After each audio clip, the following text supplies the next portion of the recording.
Being able to utilize speed learning strategies into your daily life is an absolute superpower, whether you need to memorize vast amounts of information for your exams, or you're just like me and you're constantly reading books and watching documentaries and listening to podcasts, and you want to kind of remember long-term everything you learn, then these speed learning hacks will help you. The law of least effort. Niklas Luhmann was a German sociologist and is generally considered as one of the most important social theorists of the 20th century. And when he was asked how someone can be as productive as he is, he replies that he never forced himself to do anything and only did what came easily to him. He said, "When I am stuck for one moment, I leave it and do something else. With this method, to work on different things simultaneously, I never encounter any mental blockages." So what Niklas Luhmann would do is, if he's reading and he found his kind of concentration gradually starting to fade away, then he'd switch to something else, such as reading another book or taking a break and going for dinner. Then once his brain had time to recharge, he'd switch back to his reading, and he would just repeat this process for the entire day, just taking short breaks whenever his concentration started to fade. And this is really important. When you're reading, you should never be forcing yourself to read. You shouldn't be making the act of reading a negative experience, right? Because then you're just going to kind of fall into this trap of passively reading and not really retaining anything. And this is where the law of least effort comes in, which states that the one single primary principle in any human action is the expenditure of the least amount of effort to accomplish a task. So essentially, it understands that humans are inherently lazy, but more importantly, it sees us as being lazy as a good thing, because at the end of the day, why would we put ourselves through extra work if we just don't need to, right? So we should choose the most efficient path. It's completely natural. Nature does the same thing. When a river flows down a mountain, it will always choose the easiest path, right? When a pack of lions are hunting, they will always choose the weakest zebra or wildebeest, right? Or buffalo to kill. So when you are feeling fatigued when you're reading, don't force yourself to continue. Take a step back, have a rest, doing something else for a while, then go back to reading. You'll find that you'll be able to read for much longer during the day, but more importantly, the amount of information that you'll be retaining will be far greater. Distributed practice. When you're reading a book, for a concept in that book to move from your temporary working memory to your long-term memory, two things need to happen. Either the concept needs to be memorable, meaning that it needs to kind of pull at your emotions, or you need to be naturally interested or curious about it, or the concept needs to be repeated again and again. Now, of course, not everything is memorable, right? Meaning that we often need to work on repeating the information to move it to our long-term memory. So repetition techniques can involve things like writing out the main concepts that you read on flashcards and testing yourself to make sure you remember them, and then increase the time in between each study session, because gradually extending the times in between can help us lock the concepts into place. But in terms of reading books, I've found that one of the most efficient ways of bringing in this element of repetition into your reading is using a book summary app such as Shortform. So I've been using Shortform for at least a year now, and I did reach out to them to ask if they could sponsor this video, and they kindly agreed. So I use this app mostly for rereading books that I've read years ago, but I don't want to necessarily read the entire book again, because I'm not the fastest reader, and a non-fiction book usually takes me about 8 hours to read. So instead of reading it again, I'll just read a 15-minute summary on Shortform. So for example, I read Rich Dad Poor Dad for the first time literally more than 10 years ago. To this day, it's one of the most life-changing books I've ever read. And instead of having to read the whole book again, I just read the 15-minute summary on Shortform, and it's incredible how many golden nuggets of information, and reading Shortform's book summary brought them all right to the front of my memory again. What it does is it kind of refreshes what you learned when you originally read the book. It's a very powerful use of your 15 minutes, because if you first read that book for me, it was 10 years ago. Essentially, you're utilizing spaced repetition over a very long period of time. I'm almost exclusively reading book summaries in the productivity, self-improvement, and business genres, but really there are summaries for pretty much all non-fiction genres. So if you're interested in checking short form out, and I really suggest you do if you haven't already, I'll put a link in the description box where you can get a 5-day free trial and 20% off an annual subscription. Attack from multiple angles.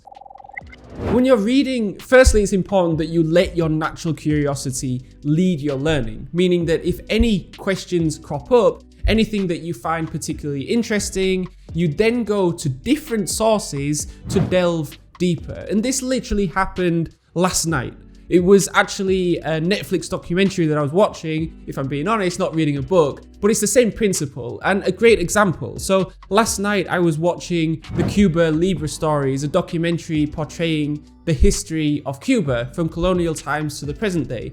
And there was an ex-Soviet soldier being interviewed. And he basically said that in 1962, General Greco was getting nervous and started to panic and ordered his men to shoot down an American spy plane, in which they did. And this triggered my curiosity because it kind of contradicted my belief of how a high-ranked general should behave. In my eyes, they should be relatively stoic and stay calm under huge amounts of pressure. General Greco seemed to buckle under the pressure. So I let my curiosity lead my learning. My iPhone was next to me on my bedside table because I was in bed, and I said, "Hi Siri, who's General Greco?" And sure enough, it told me who he was, and I spent like 15 minutes or so reading a bit deeper on who this general was, and also how that decision of shooting down that American spy plane in October the 27th, 1962 could very well have prevented an outright nuclear war. So you can see here how you would use your book or textbook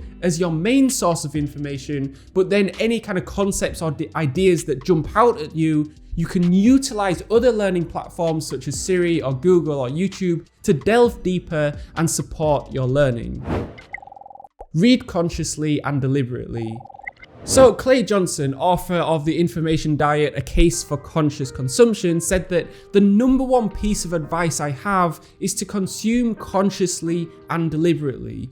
Transform your relationship with information consumption into something that you do proactively rather than something that just happens to you. And I have to agree with him on this. If you take anything away from this video, if you want to absorb the most amount of information in the fastest space of time, you need to make sure you're reading consciously and deliberately the entire time you're reading, meaning that you're actually thinking about the ideas and concepts that you're reading. If you're reading and your brain is kind of shuts off and you go into autopilot, well, you're completely wasting your time. And this is also backed up with science. The Hebbian theory suggests that we need to focus on the subject we are reading about in order to make connections in our memory and better understand what we are reading. If our attention is focused on something else, we may read the words on the page, but not really absorb or understand the content. And that's the whole point you're reading, right? The most important component here is that you're actually enjoying and you're curious about what you're reading. Even in college, where professors assign readings to you, you can take an active role in what you're reviewing. So one of the ways to do this is to skip the parts that are boring to you, instead focusing all of your attention on sections that actually do appeal to you. Another method is using the method of reflection boosting. A study in 2014 found that resting the mind can help strengthen memories of events and retention of information. So Alison Preston, Associate Professor of Psychology and Neuroscience, said, "Nothing happens in isolation. When you are learning something new, you bring to mind all of the things you know that are related to that new information. In doing so, you embed the new information into your existing knowledge." And this can be an incredibly powerful tool when you have to essentially memorize entire textbooks, right? So using the reflection boosting method, at the end of every page you read, you close your eyes and spend 1 or 2 minutes almost in a state of meditation. So in this 1 or 2 minutes, you spend the first minute recalling everything that you just learned on that page. And then you'd spend the second minute kind of linking that information that you just learned to information that you already know. That way, by linking new information to old information, you're essentially embedding into your long-term memory. And it only takes 2 minutes per page, right? But it's an incredibly powerful and efficient way of learning information and actually retaining that information as opposed to forgetting it almost straight away. Create searchable notes.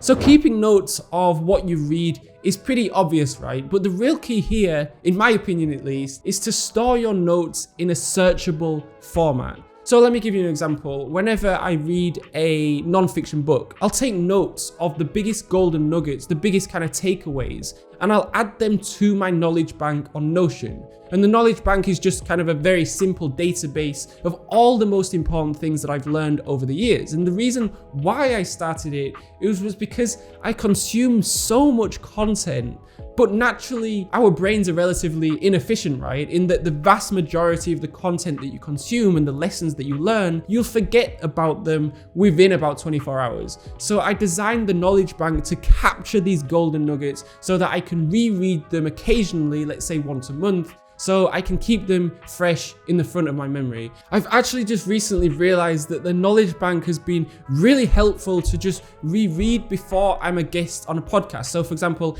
if I'm on a podcast regarding habits, then I'll read through my habits notes. If I'm on a podcast about business, then I'll recap over my business notes just before the podcast. And when it comes to the podcast, I have those ideas fresh in my mind. And by the way, I did upload another video on how to absorb everything you read. It's one of my fastest growing videos on this channel right now. You can click on the card on the screen to watch that, because if you like this video, you're gonna love that one. It basically explains some other different strategies on how to absorb information in books faster using speed learning strategies.